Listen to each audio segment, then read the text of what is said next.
बिस्मिल्लाहिर्रहमानिर्रहीम। बोलते कालम के साथ मैं आमिर रज़ा खान। और अफ़गानिस्तान जो है मुसलसल तन्हाई का शिकार होता चला जा रहा है। जब से भारत से हाथ मिलाया है वही नहुसत जो भारत के साथ आई वही नहुसत जो है अफ़गानिस्तान के में भी पहुंच गई। और अब अफ़गानिस्तान की तमाम एम्बेसीज जो हैं दुनिया भर में बंद की जा रही हैं। पहले जर्मनी में, बरतानिया में से ख़बरें आई कि उनकी एम्बेसीज को बंद किया गया।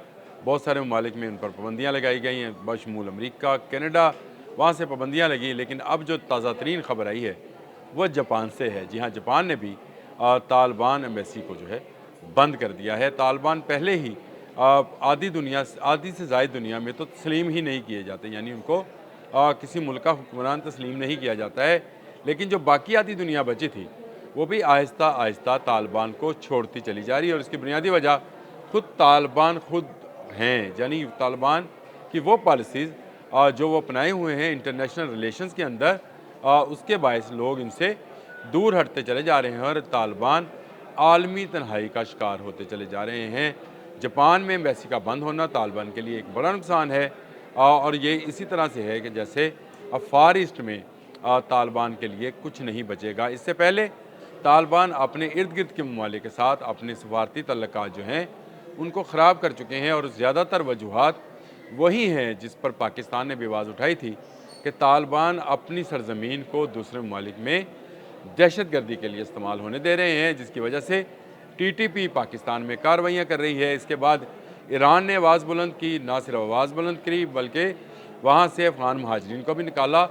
और ईरान बॉर्डर पर भी जो है सख्ती की गई और वहाँ पर तालिबान की नकलो हरकत के बाद फायरिंग के वाक़यात हुए जिसमें तालिबान को जानी नुकसान उठाना पड़ा। इसके साथ ज़रा चले जाएँ तो फिर ताजिकिस्तान आता है, जिसके साथ मुसलसल झड़पें हो रही हैं। रोज़ाना की बुनियाद पर कोई ना कोई खबर सामने आती है जिसमें बताया जाता है कि तालिबान के फ़लाँ ग्रोह ने या तालिबान के परवरदा यानी उनके हाथ के नीचे मौजूद ग्रोहों में से किसी ग्रोह ने जो है ताजिकिस्तान बॉर्डर पर फायरिंग की। और फायरिंग के तबादले में इतने ताजिक और इतने तालिबान जो हैं वो हलाक हुए। इसी तरह से ये कहा जाता है कि ताजिकिस्तान में हलाक होने वाले 5 इंजीनियर चाइनीज़ थे, यानी उन पर भी तालिबान ने हमला किया जो ताजिकिस्तान के अंदर गोल्ड माइंस पर काम कर रहे थे। इसके साथ चलें तो उज़्बेकिस्तान आता है और उज़्बेक टेररिस्ट ग्रुप जो हैं वो भी तालिबान ने अफ़गानिस्तान में पनाह दिए रखे हैं, जो वक्तन फ़वक्तन उज़्बेकिस्तान में जाकर कार्रवाइयाँ करते हैं। इनकी इन दहशत गर्दाना कार्रवाइयों से तो चीन भी महफूज नहीं रहा, जो वान खान की पट्टी के साथ इनसे जुड़ा है या मुंसलिक हुआ है और कारोबार करना चाहता है। एक बड़ी रोड वहाँ पर बनने जा रही है, लेकिन उस पर भी तालिबान की दहशतगर्दी जो है वो सांस लेने में नहीं आ रही और हर जगह वो अपनी दहशतगर्दी करते हैं। यही वजह है कि कौम मुत्तहिदा से लेकर तमाम बैन अवी इदारे जो हैं आहिस्ता आहिस्ता तालिबान की सरपरस्ती से अपना हाथ उठाते चले जा रहे हैं। पाकिस्तान से हज़ारों तालिबान महाजरीन को निकाला गया कि जाएँ अपने वतन में जाकर बसें। पाकिस्तान में आप इल्लीगल हैं, लीगल हो जाएँ, वहाँ से वीज़ा लेकर आएँ, पाकिस्तान एम्बेसी तो ज़रूर आएँ, कारोबार करें, तलीम हासिल करें या जो भी आप काम करना चाहता है करें, लेकिन लीगल तरीके से। इल्लीगल अब यहाँ पर कोई अफ़गान शहरी नहीं रह सकता है। और यही सूरत हाल बाकी शहरों में भी है। लेकिन ये जापान तो दूर दराज ममालिक में शामिल होता है, इसकी कोई सरहद इसके साथ नहीं है, समुंदर तो खैर लग ही नहीं सकता क्योंकि लैंडलॉक मुल्क है अफ़गानिस्तान। इसके बावजूद जापान ने भी इनकी शरअंगेज़ी और शरपसंदियों के बायस एम्बेसी को बंद कर दिया है। तो ये वो आलमी तन्हाई है जो आहिस्ता आहिस्ता घेरे में ले रही है। और ये सिर्फ इसलिए है कि भारत की नहुसत अफ़गानिस्तान पर छाई है। भारत भी अपने इर्द गिर्द के ममालिक के साथ उसके तल्लुकात मसाली नहीं हैं। आपको पता है कि जिस तरह से बांग्लादेश के अंदर इस वक्त एक स्ट्रीम चल रही है, यानी भारत मुखालिफ बहार जो है वो आई हुई है और वहाँ पर हर इकदाम का इल्ज़ाम जो है भारत पर लगाया जा रहा है और भारत वहाँ पर दरअंदाजी कर रहा है और दहशत गर्दाना कार्रवाइयाँ कर रहा है। इसीलिए वहाँ पर जितने मुजाहरे होते हैं उसमें भारत को मोर्दे इल्ज़ाम ठहराया जाता है। इसी तरह से आगे नेपाल है, नेपाल में भी यही सूरत हाल है और वहाँ पर भारत मुखालिफ तहरीक चल रही है। फिर श्रीलंका है जो कि तामिल टाइगर्स को समझता है कि जो श्रीलंकन गवर्नमेंट के ख़िलाफ़ थे उनको भारत सपोर्ट करता रहे और असला फराहम करता रहे। इसके बाद आ जाए तो चीन है, तो चीन के साथ बेशुमार सरहदी तनाज़ात बशमूल तिब्बत भारत के भी हैं, इसलिए चीन के साथ उसकी जंग भी हो चुकी और चीन हर आने वाले दिन के साथ भारत के लिए एक नया थ्रेट बनता चला जा रहा है और भारत इस जानब से भी तनहा है। और अब आ जाए पाकिस्तान, तो आज 1 जनवरी 2026 है।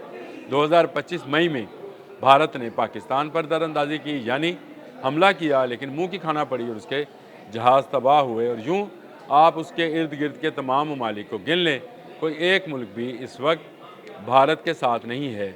अगर किसी मुल्क ने ऐसे मौके पर जाकर उनसे हाथ मिलाया है तो अफ़गानिस्तान है। अफ़गानिस्तान के मुख्तलिफ वज़रा बशमूल वज़ीर सेहत और वज़ीर ख़ारजा भारत का दौरा कर चुके हैं। भारत में जाके मुल्ला मुत्तकी ने पाकिस्तान मुखालिफ बयानात दिए, जिसके बाद हालात मज़ीद कशीदा हुए। और वही सूरत हाल जो इस वक्त भारत को दरपेश है कि दुनिया भर में तनहा है, अमेरिका भी उसका साथ छोड़ गया है और उस पर टैरिफ आयद कर दिया गया है। मुख्तलिफ पाबंदियाँ भारतीय प्रोडक्ट्स पर दुनिया भर में लगाई जा रही हैं और यही साया जो है, यही नुसरत का साया अफ़गानिस्तान पर भी पड़ गया और अफ़गानिस्तान भी जो है अब तन्हाई का शिकार होता चला जा रहा है।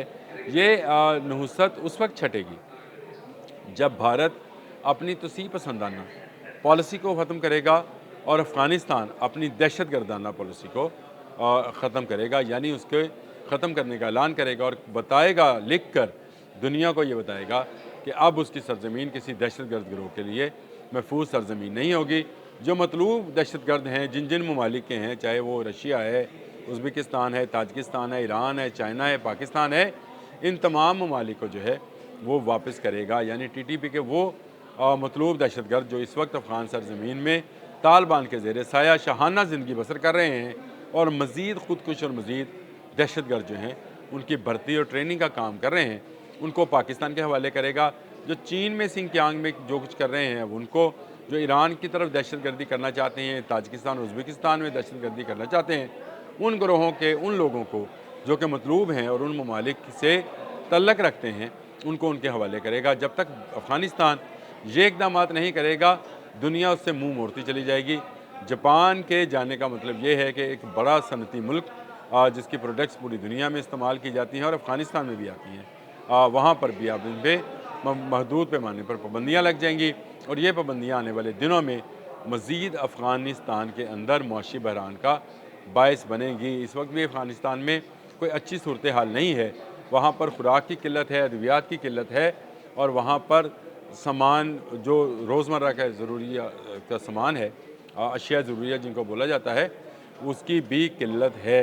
तो इस सारी किल्लत के अंदर जो इल्लत है वो अफ़गान तालिबान की वो सहनियत है जो कि दहशत गर्दी को प्रमोट करना चाहती है और इसमें सोने पे सुहागा भारत के साथ हाथ मिला लिया।